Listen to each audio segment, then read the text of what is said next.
熟悉的味道，有点咸，像耳边眼泪的伤感。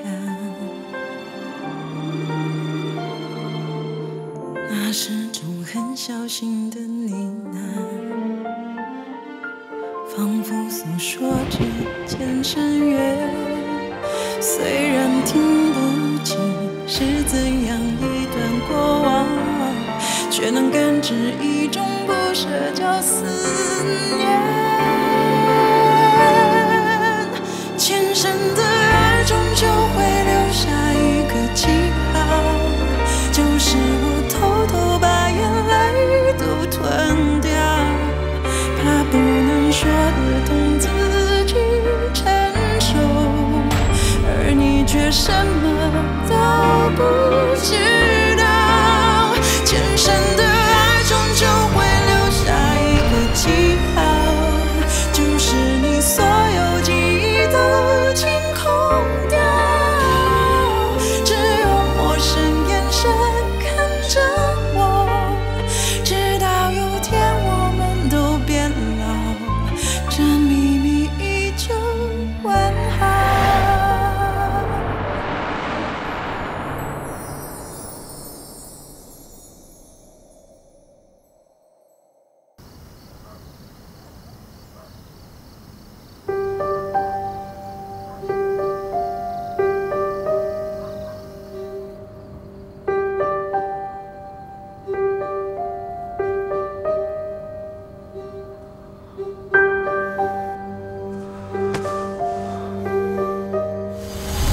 你多吃一点，我出去一下，一会儿就回来。好，早点回来。你这是去哪儿了？怎么这么久才回来？我刚才在门外，怎么听见你在说共产党的不好啊？少给我提这个姓万的。时候不早了，你早点休息吧。哎，你不留下来陪我？你歇着。碧云，你不会是在介意我没有回自己的部队去打小日本吧？怎么会？我现在最大的心愿是想让你早点康复。快睡吧。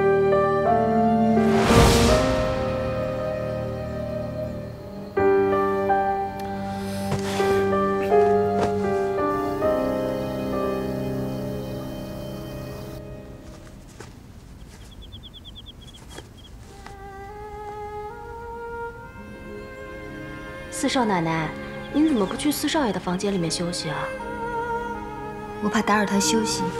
啊，四少奶奶，那我就不打扰您休息了，我先走了啊，您也早点休息。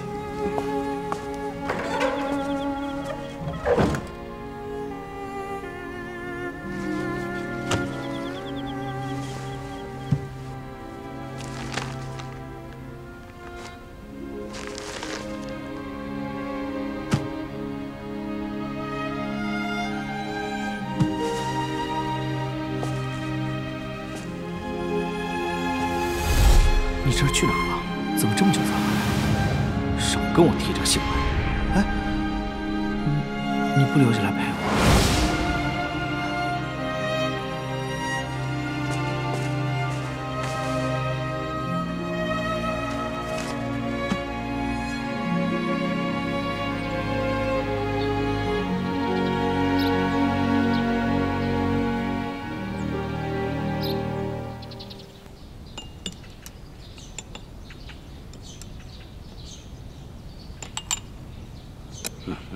这孝季身上有伤，不是安排了在房间里吃吗？你怎么又让他过来了？我这都10年没回家了，想和家里人吃个饭，可以吗？你说你这人，小季，老四房的，好好的吃吃。此地。哎，小季这次能够平安的回来，这就是佛祖保佑，啊。是。哎。小钟啊，哎，这船联系的怎么样了？哦，都差不多了。啊，居士锦吃完了饭呢，就点些个人，清点书楼，准备搬运。哎呦，这都10年没开书楼了吧？是的，爹。对了，爹，这搬家之前，是不是得先祭拜祖宗再说呀？这把藏书搬下书楼，那是得告诉祖宗。行，咱们就先祭祖，再清点书楼。哎，爹，您不是让我们发电报给芈月、吴石吗？他们到现在都还没回信儿呢。哦，对，大嫂的意思是说，这人齐了祭拜才更好，是不是？是啊，爹。哎呀，北平都陷路了，一时半会儿联系不上，咱们不能等了。爹，他们没回电报，那兴许正在往咱家赶的路上呢，再等2天吧。是啊，爹。你说你们这是不是出什么事儿了？出什么事儿了？没没有，爹，您想多了。清点书楼能等，祭拜祖宗不能等了。吃完了饭都去。哎，老爷，老爷，大小姐和姑爷回来了。人呢？正往里边走呢。哎，您慢点。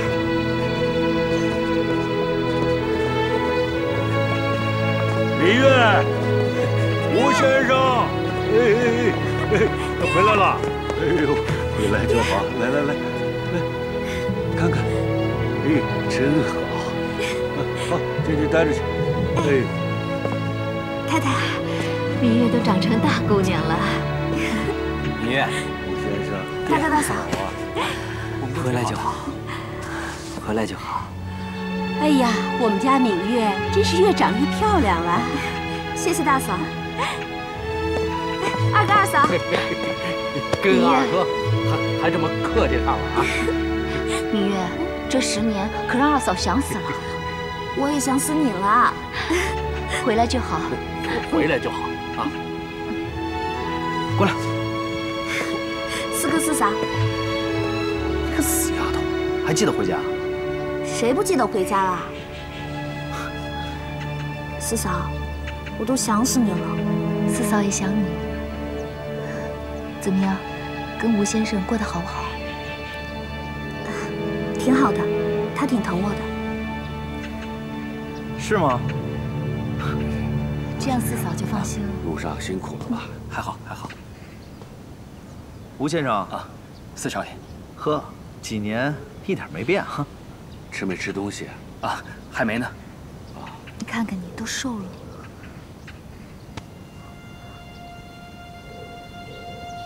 四嫂，你手怎么了？难道？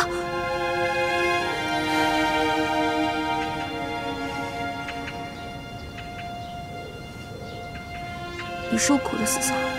没有，四嫂过得好着呢。倒是你，一个江南长大的女孩，却要生活在北方，你才受苦了。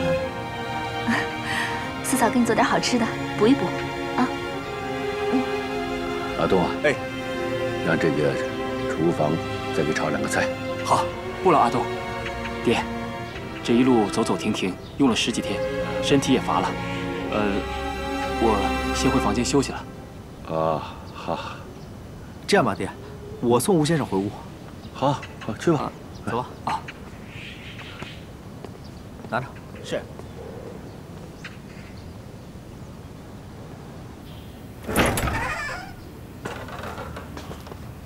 来吧。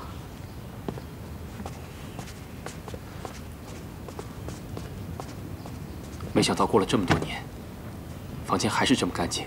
是四少奶奶经常来打扫，以便姑爷和小姐回来住。行了，你们都下去吧。是。吴石，我问你，这10年你和我妹妹芈月的关系到底怎么样？不会像芈月说的那样吧？那你想要我们怎么样？我和芈月的事先放下不说，先说说你。薛小姐，你觉得你对得起碧玉吗？她一个读书人嫁到你们薛家，是为理想而来的，而你们呢，却拿她当老妈子一样使唤。薛家自诩书香门第，却容不下一个读书人的梦想，禁锢迫害，无所不用其极。你放狗屁！当初要不是因为你自作主张，让沈碧云登上了书楼，她会受这10年之苦吗？要不是看在芈月的份上，老子早就端着枪杀进北平城，一枪崩了你这个王八蛋！我承认，我对不起碧云。算你这话还有良心。行了，之前的事情都过去了，你好好待芈月。我们家沈碧云的事，不劳你操心。哎，我想再见见碧云。真好，跟我走的时候一个样子，没什么变化。芈月，跟四嫂说说你跟吴先生的事吧。我跟他挺好的呀。你就别瞒我了，好不好？四嫂，我们真的挺好的。芈月，哎呀，四嫂，你就别问了，好不好？你问的我都饿了。哎，这屋有什么吃的吗？你就不能跟我说句实话吗？四少奶奶、大小姐，老爷叫你们去祠堂。好，知道了。去祠堂。老爷有件大事要宣布。我说姓吴的，你还得寸进尺、蹬鼻子上脸了是吧？你想多了。若不是这场突如其来的战争，我也不会再重返江南。不是为了芈月的安全，我更加不可能再踏进你们宣家的门。你说什么呢？啊？你是我们宣家入赘的女婿。得，你直说吧。你把人送回来，是想自己回北平城，是不是？我打算去欧洲。欧洲？本以为就算沦陷，也能为国家和民族做些事情，但没想到日本人突然找上门，让我帮他们做事，所以，我只能选择离开北平，去国外游学了。爷还小看了你。那你去欧洲，我妹妹芈月怎么办？我们商量好了，国外不比江南，她会留在宣家。懂得体谅我妹妹了。四少爷、吴先生，老爷请您二位现在就去祠堂。知道了。我答应你，但仅限于告别。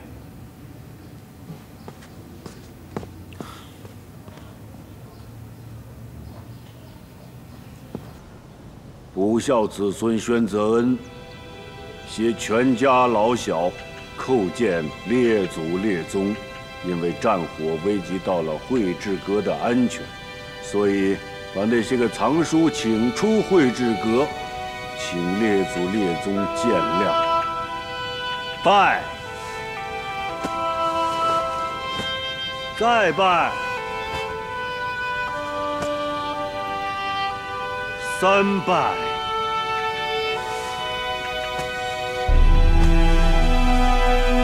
爹，小伯，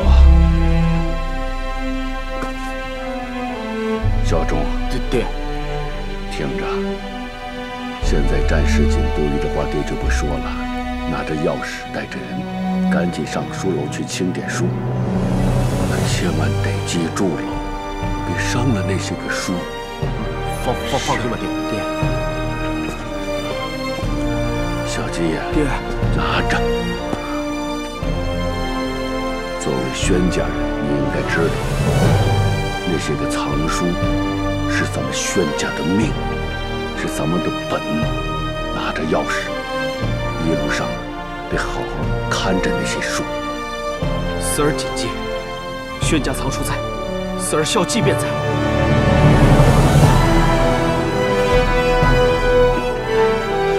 不是，爹，拿着。藏书离开了惠治阁，可这钥匙是宣家的重器。你作为宣家人，就该担起这份责任。谢谢爹信任。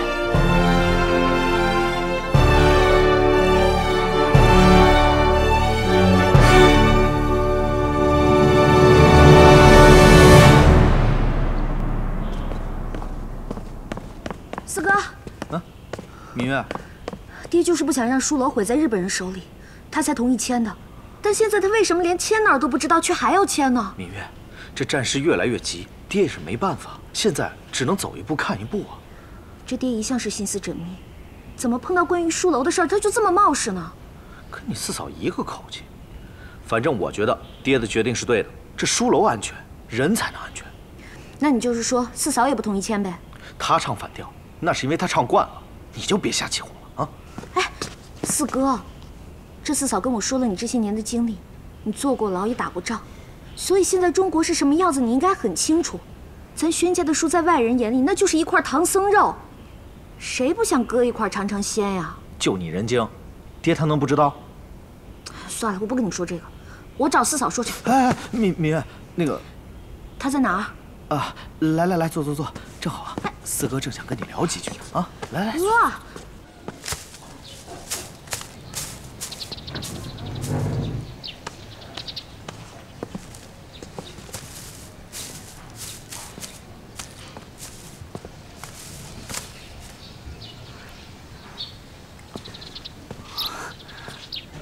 碧云，吴先生怎么会来这儿？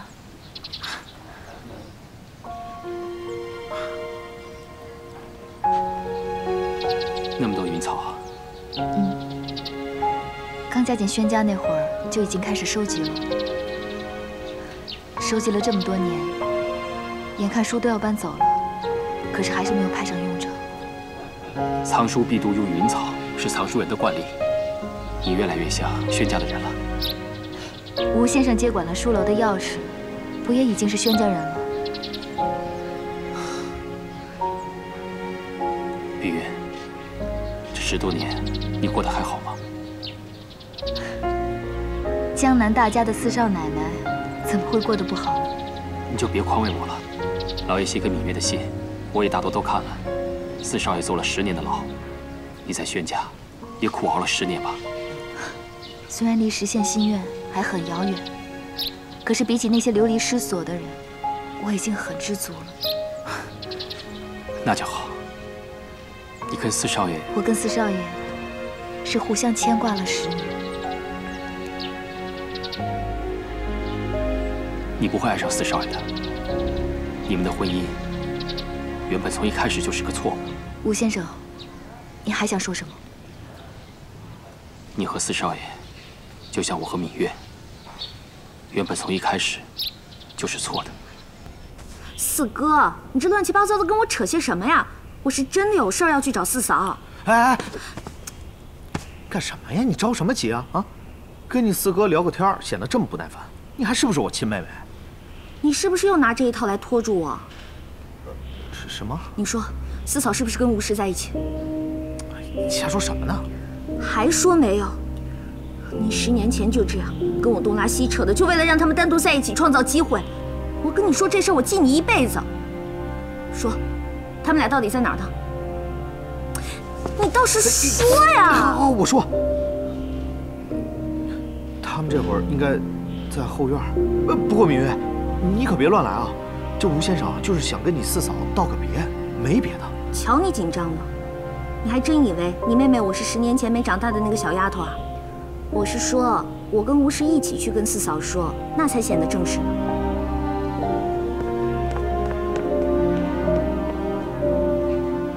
吴先生，你来找我，不只是要说这些吧？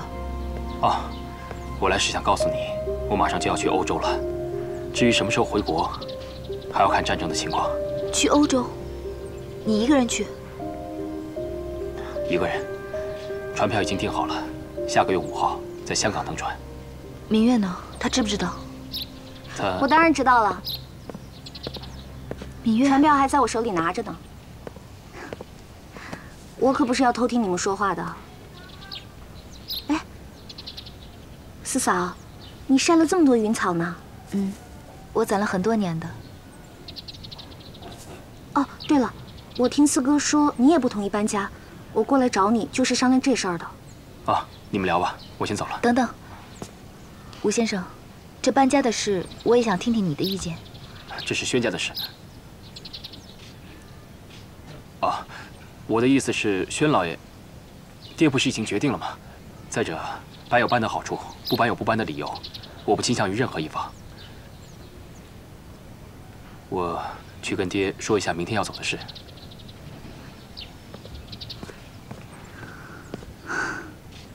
他这人就这样，一点都没变。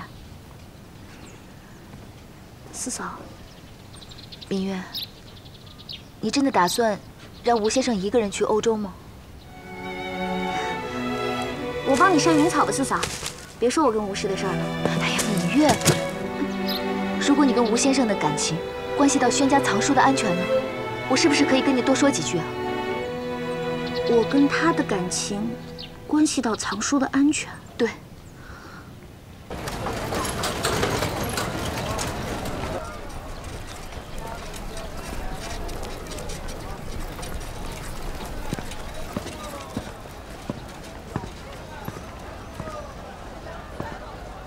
唐老板，唐老板，嘿嘿，这是灾还是财呀？是财还是灾，你自己看看不就知道了？打开，睁大眼睛瞧瞧。1万1000元，这，嘿嘿，唐老板，这买卖，我们兄弟俩做了。唐老板，你看。我们俩能不能见见志诚银行的焦老板啊？你干什么呀？啊，刚有点小生意做，就把我这介绍人给蹬了啊！瞧您这话说的，我们哥俩是这种不守规矩的人吗？就是嘛。我是想咱4个人啊，坐下来一块儿喝2盅，我们感谢一下，将来我们哥俩还得仰仗唐老板和焦老板呢。就是交个朋友嘛。哎，话说回来，你说你们哥俩就出那么点小钱，人家焦老板哪有时间搭理你们呢？再说轩家的2个少爷做事缩手缩脚，人家焦老板一出口10万20万，怎么样？傻了吧？我说唐老板，咱话不能这么说吧？这10万20万，对咱轩家来说，那不过也是毛毛雨。再说还有您唐老板的支持，可别指望我。你们俩兄弟这次赚了点小钱，我看就算了，等到以后下大单的时候再来找我啊！这事儿就这么定了。哎，唐老板，稍等。唐老板，朋友啊，看来咱这生意得坐下来好好商量。好好商量可以，拜托2位兄弟爽快一点。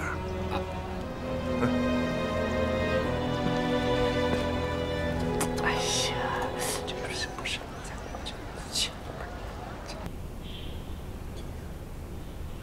芈月，我相信你只有这么做了，轩家的藏书才能安全。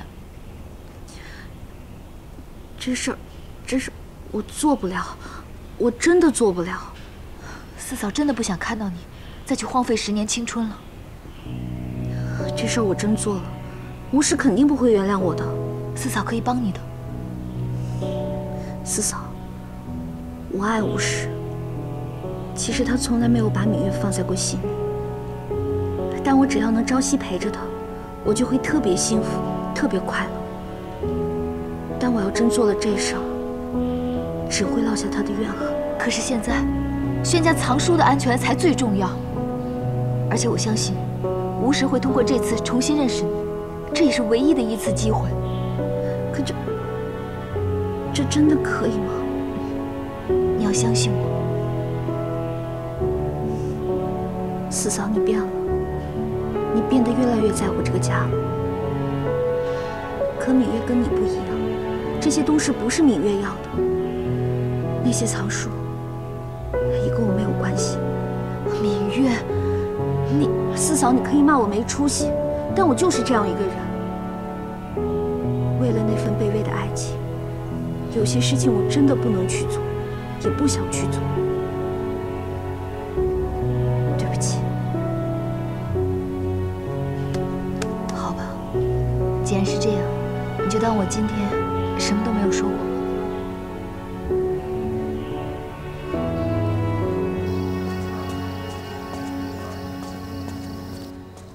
现在轩家的光景不如以前了，魏先生，你就凑合着吃吧。爹，已经很不错了。啊，哎，芈月呢？啊，他有点不舒服。哦，那行，吃吧。吴先生，现在时局动荡，请你多多包涵。跟宅门外那些人比起来，已经很不错了。还很好呢，一点硬菜都没有。你要是觉得不好，你拿些钱出来，弄些好饭好菜的给吴先生饯行。哎呦呦，太太，你怎么说话呢？是，我是没这个本事，可是我们家当家的有这个本事啊。哎呀，别瞎说。这不会是刚拿回书楼的钥匙就肥得满肚流油了吧？别说。怎么了？赚了钱还不让说话了？我告诉你，我们家当家的在几天的时间里啊，就净赚1000块钱，是本事吧？我们家爷还赚了这个数呢。爷，吃饭行不行啊？说说怎么回事？爹，您别听阿英的，胡说八道呢，怎么可能呢？就是啊，爹，这世道哪还有几天就挣1000块钱的好事儿？吃饭。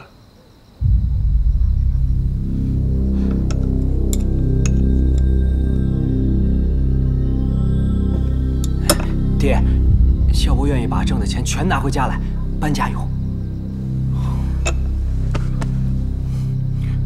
爹，我那份也愿意拿出来。我说过了，先吃饭。是，爹。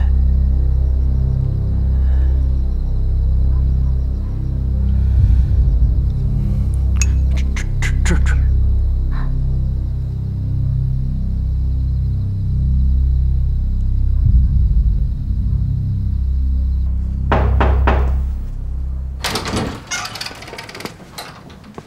四哥，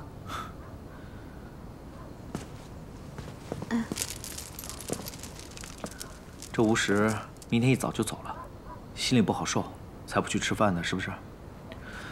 你就是再舍不得，也不能跟自己的肚子过不去啊。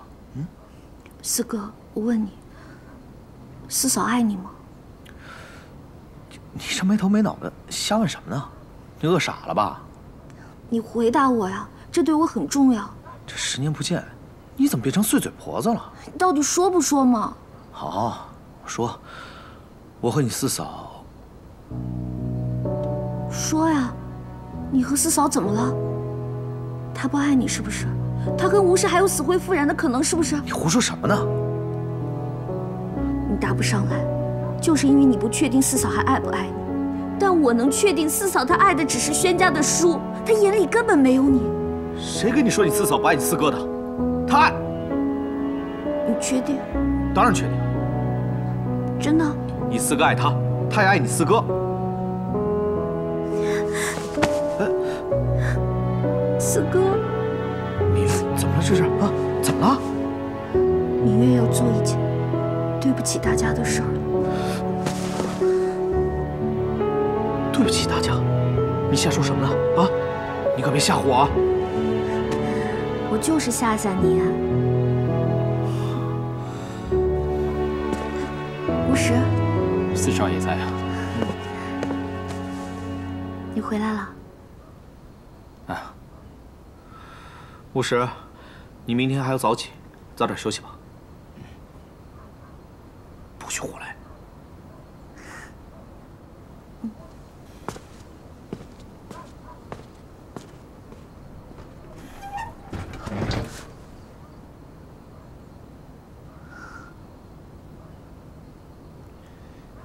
你们胆子也太大了，家里正等着用钱，你们还敢偷偷的出去放贷？爹，孝伯和老二不是放贷，是投资做期货生意。这年头还有什么生意好做？让你们两个上书楼点藏书，谁都不愿意去，就想着点钱吧？啊，不是，我们是想等把钱挣回来，亲自摆在您面前，给您一个惊喜。就是啊，爹。这本和利不是都拿回来了吗？这买卖您真的值得做。本和利要是不在，你们还能跪着说话？爹，这大哥二哥他们也是出于好心，咱轩家不是正缺钱的吗？行了，那万一要是陷阱呢？血本无归。老爷，这发国难财的又不是咱们一家。老大老二，你们做这个期货真的那么挣钱啊？那可不是，那绝对挣钱。我们哥俩现在弄的那叫战略物资啊，想不挣钱都难。你们听着，轩家就是卖店铺、卖厂子，这种提心吊胆的事儿不能做。这多一条财路又有什么不好？再说了，这搬家又不知道要花多少钱。哎，行了，都下去。是爹。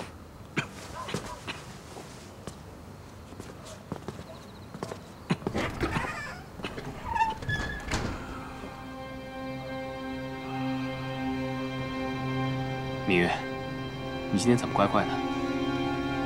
有吗？平时在外人面前不都是这样过来的吗？我明天一早就走了，什么时候回来还不知道。你就真的一点都不留恋这里，留恋我吗？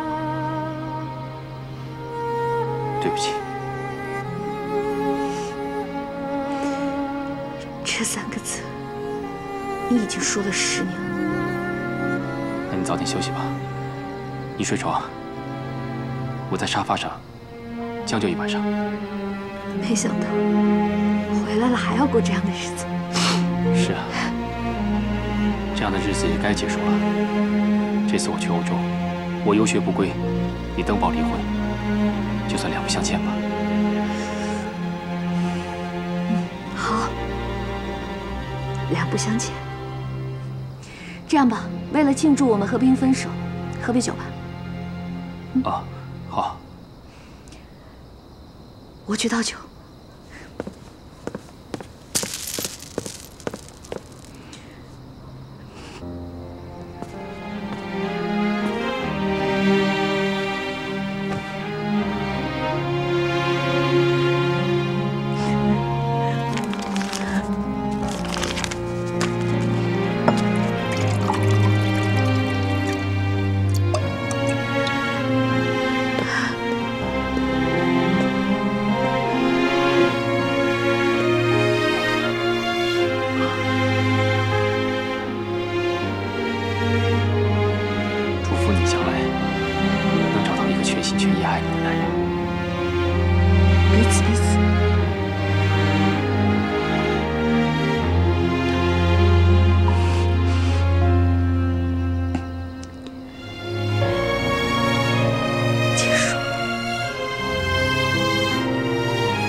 没几天，他就能赚回来。是，要是再弄笔大的，那不知道挣多。二哥，那个，你有事儿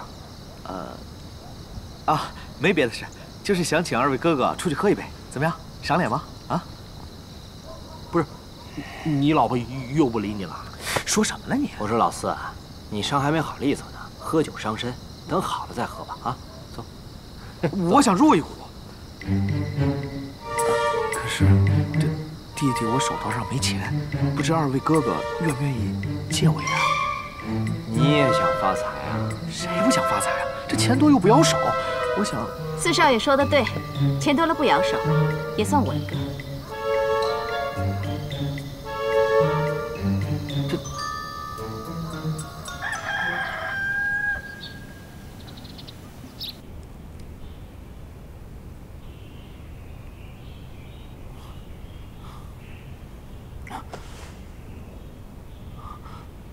芈月，芈月，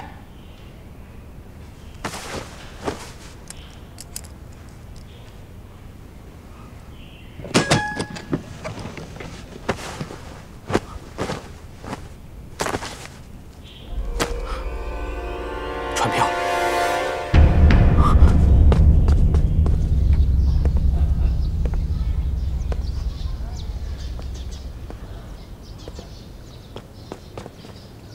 吴先生，碧云，有没有看到芈月？啊，芈月一大早已经走了。走了？她走去哪儿？欧洲。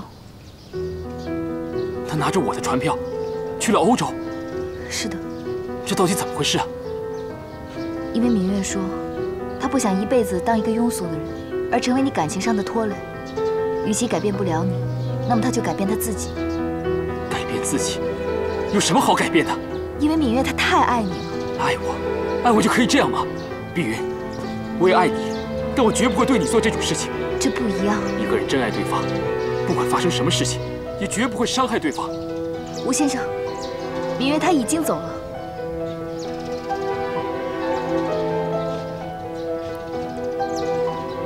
碧云，你告诉我，你爱过4少爷吗？我知道你回答不出来，因为你不知道爱情是什么。你的心一直包裹在一层厚厚的硬壳之下，从来没有被打开过。之前是因为仇恨，现在是永远无法完成的心愿。而我爱过。尽管锥心自费，但我真真实实的爱过。因为爱过，所以我知道，爱一个人绝对不会做任何一件可能伤害到他的事情。但薛芈月今天这么做，只能说明她并不是真正的爱我。算了，既然去不了欧洲，那就就此放下这段感情，也是不错的选择。我会去登报。和他离婚。芈月早就料到你会这么做。她虽然知道，但她还是选择离开。知道为什么吗？吴石所在的大学已经从北平迁到了长沙，我也希望他能去长沙继续为抗日呼号奔走，而不是奔去国外，这样才枉费他的一世英名。芈月啊，你一个人去了国外，任何的事情都只能靠自己了，你要小心。其实，芈月早该学会如何坚强了，而不是像现在这样，一味的假装幸福。其实幸福真的装不出来。突然间，他从来没有对我说过这些事情。吴先生，其实你能留下来，我也很高兴，因为对我来说是一种帮助。眼下，桂志阁的万卷藏书要搬走，这一路上不知道会遇到多少荆棘坎坷，单靠宣家的力量是远远不够的。宣家需要你，需要我。以吴先生的影响力，可以说服政府出兵来保护这些藏书。这个忙我倒是可以帮。可是芈月她，芈月说，吴先生与其为了他背井离乡，还不如他这个没有用的人离开。只要你不恨他，无论你做什么决定，他都同意，包括登报离婚。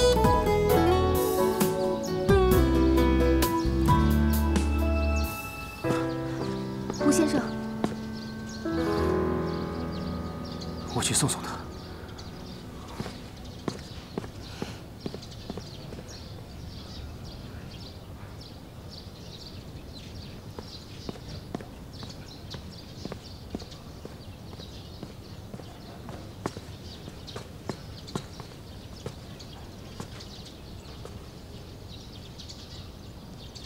昨天芈月跟我说了一堆话，我以为是在开玩笑，就没当真。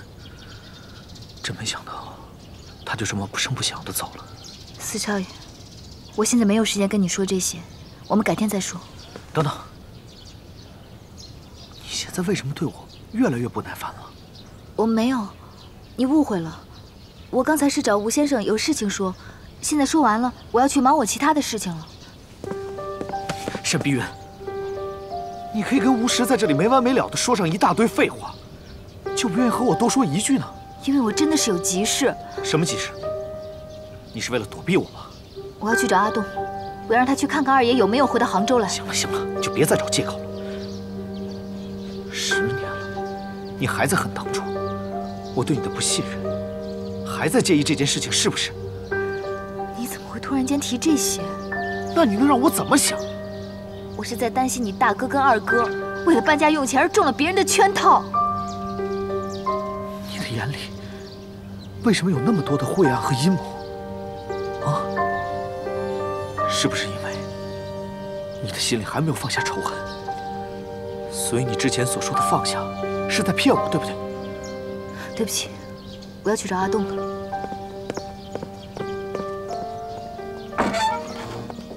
四弟，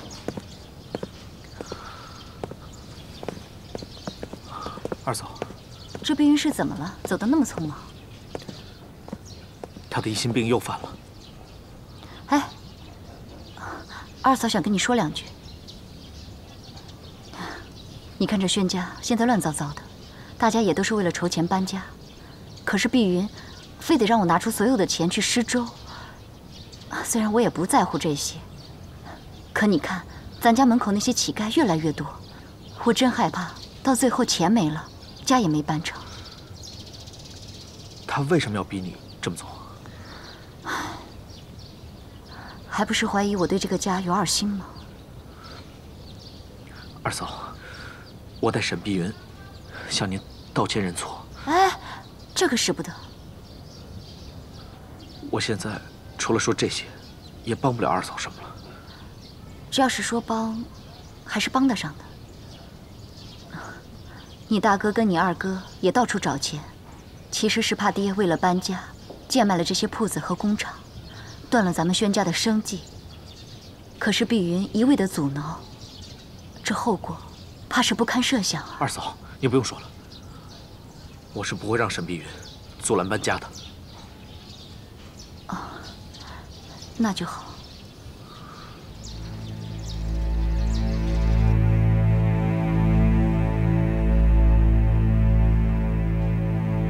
你们真就把铺面厂子都押出去了？老爷，这不是搬家要用钱吗？先把那几间不值钱的铺子押出去，等有了钱解押赎回来不就是了吗？再说，这不也是您的主意吗？押给哪家银行了？这我真不知道，都交给老二去办了。眼下杭州城10家3家在卖宅子，银行也出不了什么高价，这你也知道。这样，把小伯、小钟都给我叫来。哎，大嫂，爹，爹，那个芈月走了，跟吴氏一起走的。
世界